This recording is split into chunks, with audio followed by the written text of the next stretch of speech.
Why would a photographer, having spent a fair amount of money on their camera, then select an image size quality from that camera that doesn't deliver the maximum quality possible? Speaking personally, I've never reduced the image quality performance from any of the cameras I've owned.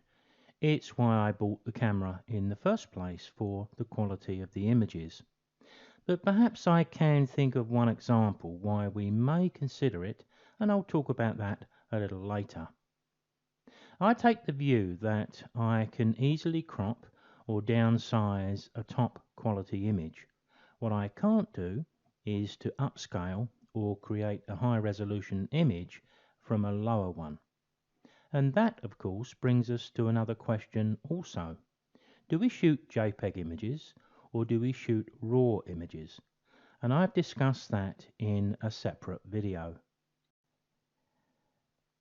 Now, the panel you're viewing on screen is typical of the image quality settings menu that we may find on many of the modern digital SLRs. We can select to shoot just RAW images, just JPEG images, or even one of each.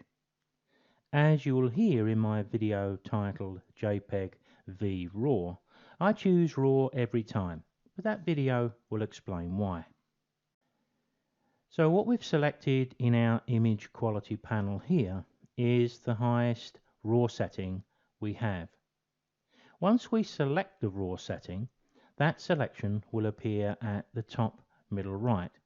We can see the RAW icon repeated, but alongside that we are shown the resolution of the image. It's going to be 22 million pixels, and each of the images will be 5616 pixels in width and 3744 in height, and that's going to give us around about 286 shots on an 8 gig card.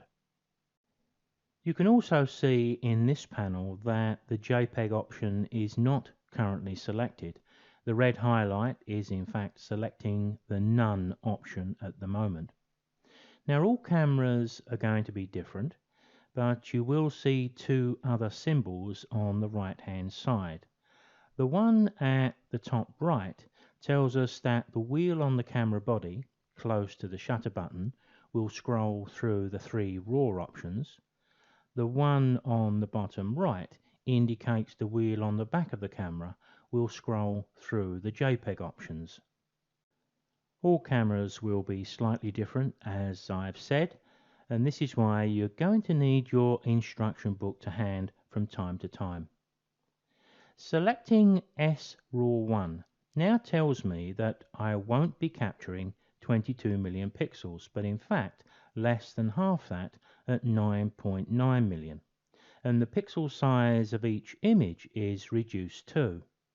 Yes, we can fit more images onto our storage card, but do we really want to give up over half our quality to achieve that?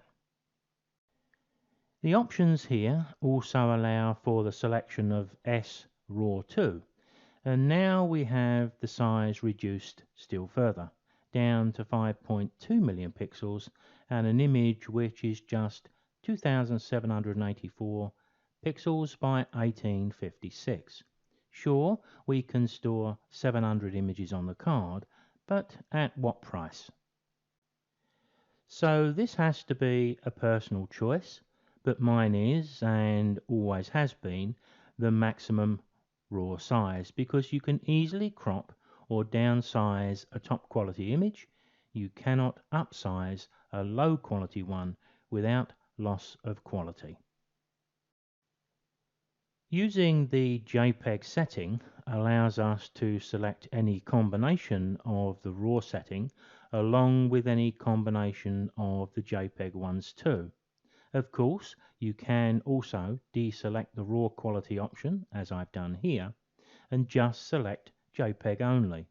And at that size, you can fit almost 1000 images onto the same 8 gig storage card.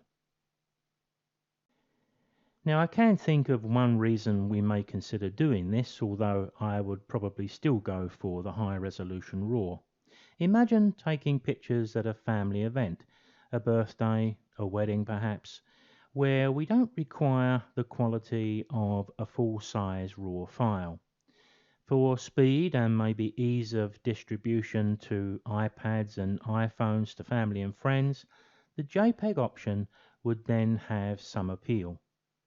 But as a failsafe, if you wanted to, maybe a JPEG and a large RAW would be a good option. But as always, my choice is back to high quality RAW files.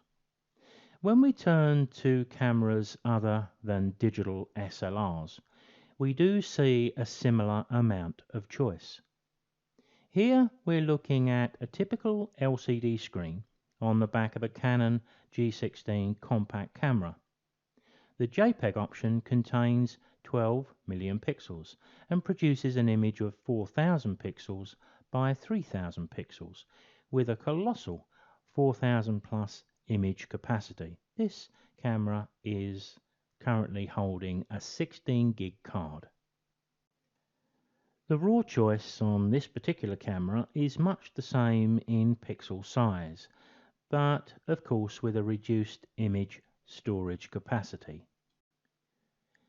Here we're also offered the choice of being able to shoot a RAW file plus a JPEG, just as we were with our DSLR.